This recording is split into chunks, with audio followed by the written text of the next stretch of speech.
Bon, aujourd'hui, je vais essayer de voir pour la direction assistée de la Lada. Donc, c'est une direction assistée électrique. Donc, du coup, là, j'ai un problème, c'est que depuis un mois, un peu plus d'un mois même, la direction assistée ne fonctionne plus. Avant, ce qu'elle faisait quand je l'ai acheté, c'est que je l'avais. Et par moment, elle fonctionnait pas. Donc, j'avais le voyant qui s'allumait, et puis des fois il partait, hop, la direction revenait. Là, le problème, c'est que depuis un mois, la direction assistée, le voyant est affiché, la direction assistée ne fonctionne plus. Donc dessus, comme c'est une électrique, faut que je regarde si l'assistance n'est pas là au niveau de la crémaillère. Ou alors, quand je dis la crémaillère, c'est la colonne de direction, ou alors la crémaillère des biellettes des rotules de direction. Donc si c'est là, tant mieux. Comme ça, je pourrais peut-être démonter la colonne de direction et voir si c'est des charbons qui sont usés ou alors si c'est dû à de la poussière. Donc potentiellement le défaut et puis la direction devrait revenir. Si c'est ici, ça va être un peu plus chiant parce qu'il va falloir que je démonte les rotules, que je lève la voiture pour pouvoir essayer de sortir la colonne de direction. Pas la colonne, la crémaillère de direction qui est là au niveau du capot. Donc je vais d'abord démonter les habillages là pour voir si c'est bien ici. Si c'est ici, bah au moins peut-être que ça ira plus vite.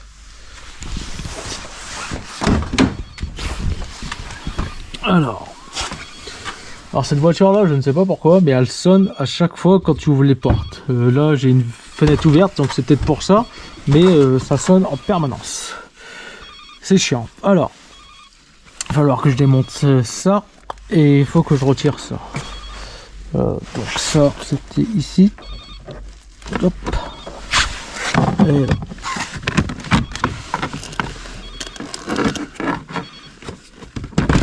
Voilà. Alors, pour des gens intéressés, j'ai mis à vendre la Lada. Parce que je voudrais rouler avec la Dacia et j'en ai marre en fait d'avoir des véhicules assurés auxquels je roule pas avec. Surtout que c'est extrêmement cher des assurances. Enfin, moi, ah non, elle sonne parce qu'il y a les clés dessus. Ouais, je trouve que c'est cher des assurances quand c'est un véhicule que tu roules pas avec, voilà. Donc j'ai mis à vendre la Lada pour ceux que ça intéresse. Donc il y aura la dashcam qui est fournie avec, donc l'autoradio qui est neuf et puis bah comme telle qu'elle est là, voilà. Donc en plus de ça, elle est en vignette critère 1 si tu dois rouler dans des zones sensibles, et il y aura la distribution et courroies d'accessoires égalées, tout ça qui seront remplacés, voilà. Donc si tu es intéressé, tu peux me contacter. Donc si c'est pour faire le guignol comme certains que j'ai déjà sur le bon coin en me disant ouais je te la reprends pour 800 balles, je bloque directement le compte, hein. Donc c'est pas la peine de m'envoyer un genre de message comme ça. Ton compte sera directement bloqué parce que j'en ai marre d'avoir des gamins en fait pour ça. Pareil même pour le master, hein. Si tu es intéressé, je cherche à échanger le master contre un plateau. Donc s'il y a quelqu'un, pas un camion plateau, un camion plateau basculant pour pouvoir recharger une voiture, hein. Voilà, pas un camion plateforme, mais plateau basculant pour pouvoir charger une voiture avec un treuil, tout ça.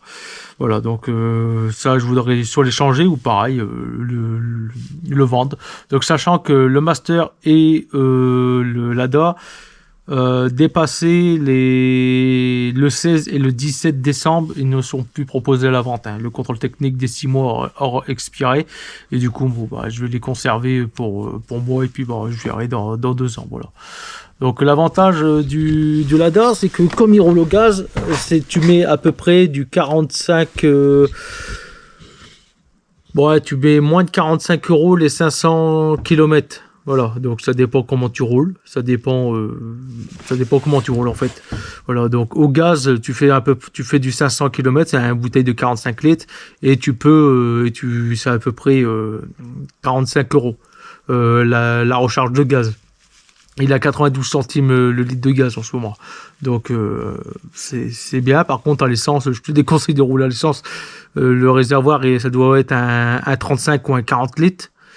Et il consomme à mort en essence. C'est incroyable. Par contre, il y a plus de puissance en essence qu'en gaz. Voilà.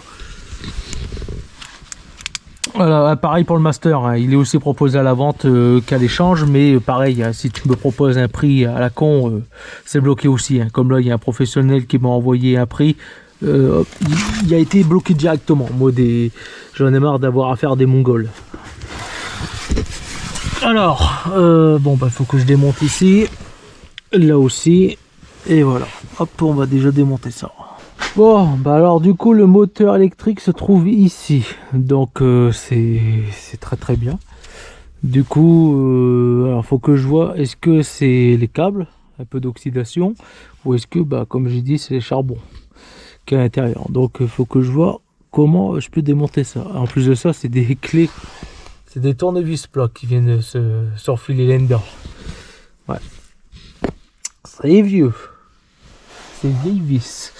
Voilà, donc il faut que je vois, donc pour moi, à mon avis, ça doit être de l'usure, il doit y avoir de la poussière dedans. Donc pour moi, de là, dans pas longtemps, ça va être refait. Donc là, je vois que c'est dérivé.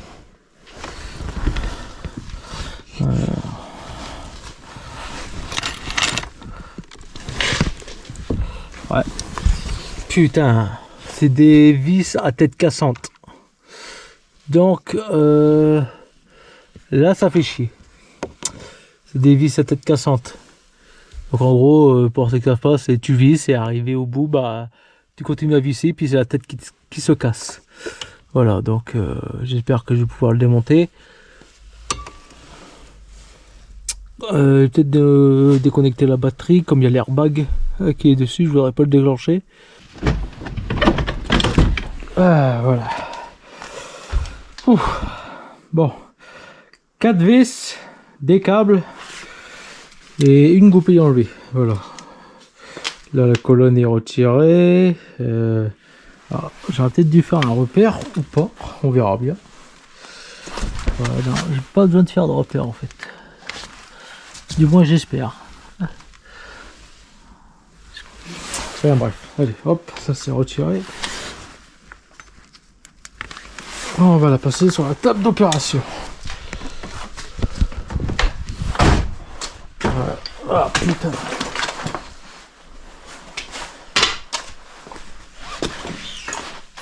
Ouais. Je vais faire du ménage aussi là-dessus.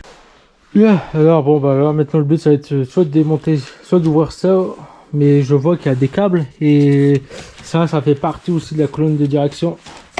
Donc je me demande si est-ce que c'est ça qui est en panne ou est-ce que du coup c'est le boîtier qui est en panne. Voilà. Sachant que ça c'est une pièce introuvable par chez nous. Donc peut-être que je peux le faire réparer. Mais dans tous les cas, j'ai déjà commencé par ma méthode et puis on verra bien. Voilà. Donc je vais voir hein, pour pouvoir l'ouvrir. Donc ce qui fait chier, bah, c'est qu'au niveau du Neyman, c'est des vis à tête cassée, bah il faut les percer pour pouvoir retirer le Neyman si besoin. Du coup là, bah, je vais voir comment je vais faire. J'ai l'impression que ça a déjà été démonté plusieurs fois. Il y a des marques quand même. Donc ça a déjà été démonté. Je pense. Alors je suis en train d'étudier le problème, c'est comment ouvrir, mais c'est pas ouvrable parce que là on a des vis qu'il faut retirer pour pouvoir retirer sûrement le corps. Le problème c'est que ces vis là sont là, tu vois, donc ça se retire, ok. Autre problème, le corps là est soudé, donc déjà il bloque l'accès au corps. Cette partie là est soudée ici. Ceci est soudé à la colonne. Ça, c'est soudé. Et juste derrière ça, il y a une vis. Voilà. Donc en gros, là, il faut faire du découpage et de la soudure. En gros, c'est assemblé. Après, ils viennent mettre l'ensemble par-dessus. Et après, c'est soudé. Ouais. Parce que là, en fait, c'est pas démontable. On pourrait penser, mais ce n'est pas démontable. Il y a à cause des points, à cause des soudures qu'il y a. Voilà, il y a des trucs, c'est soudé juste derrière et on peut pas les démonter. Donc attention, c'est c'est une rotation à l'infini sur le volant. Parce que si tu fais, comme moi je viens de faire, c'est qu'à un moment donné, là, ici, il y a klaxon.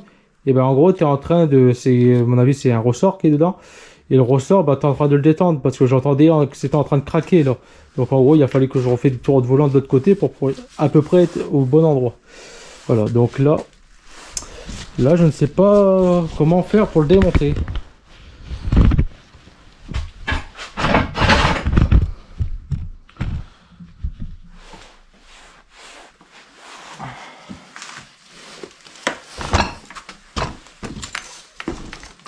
Voilà. Très emmerdant. Ah, ils ont bien pensé au truc. Hein.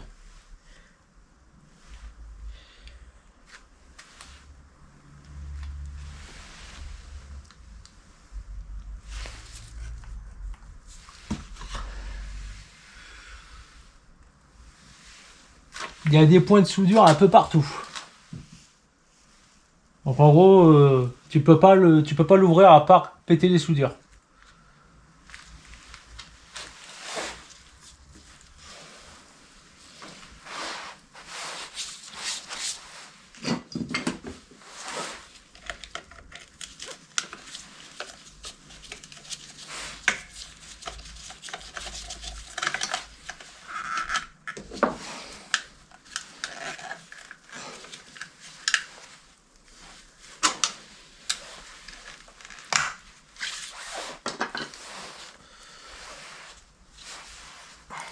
Ouais.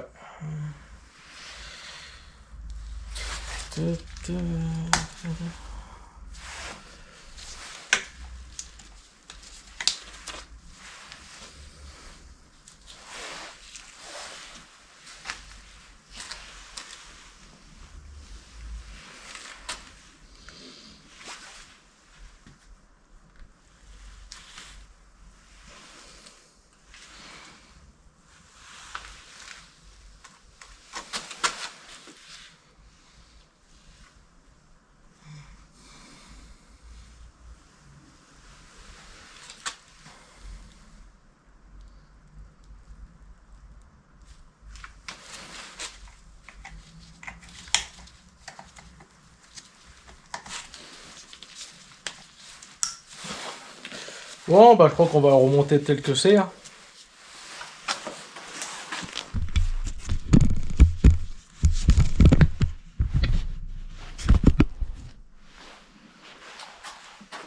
Remonter tel que c'est, de toute façon je ne peux rien faire. Je peux pas l'ouvrir. J'ai pas envie de m'amuser à le découper. Voilà. Donc ça sera remonté comme ça.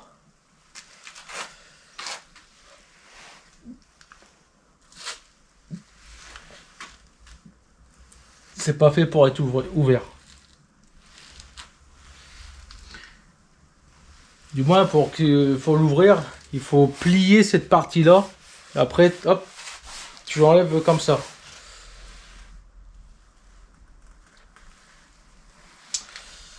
Bien, bien, bien. On va remonter comme ça et je vais juste mettre du nettoyant contact sur les cosses parce que j'ai vu que sur la cosse principale de ça, c'est oxydé. Donc c'est peut-être ça le problème. Donc on va juste faire ça. Peut-être que ça va régler le problème ou pas.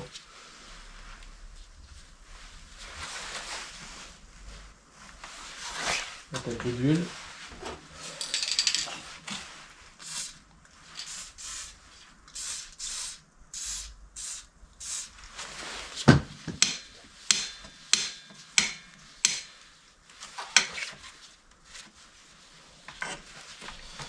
Voilà.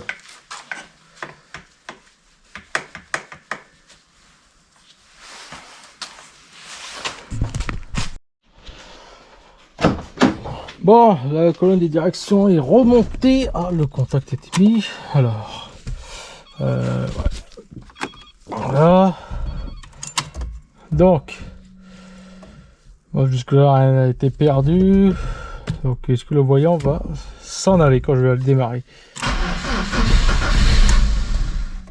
Ouais.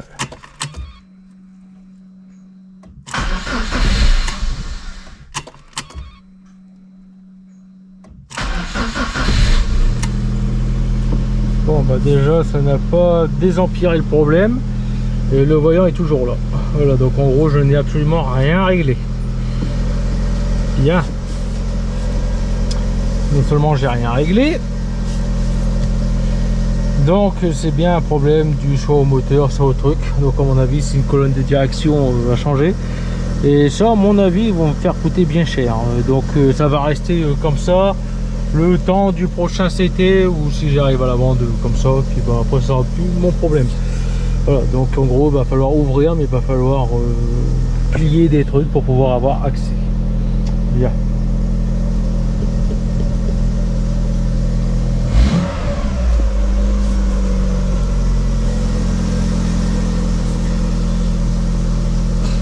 Fait chier.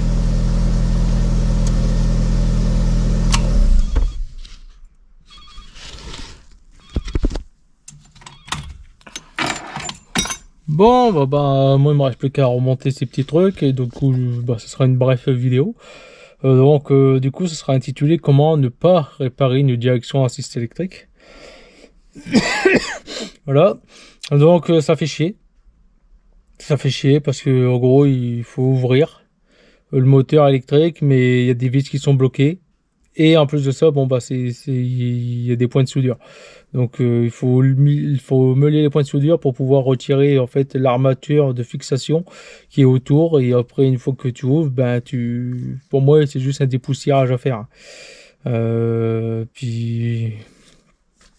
Pour moi c'est juste un dépoussiérage. Il doit pas avoir, ça doit pas être le moteur qui est en panne. C'est juste que en gros, si c'est des charbons qui sont dedans ou des lamelles, en gros c'est ça qui est usé et le contact ne passe plus. Voilà. Bon sur ce, à la prochaine et like et poste un commentaire.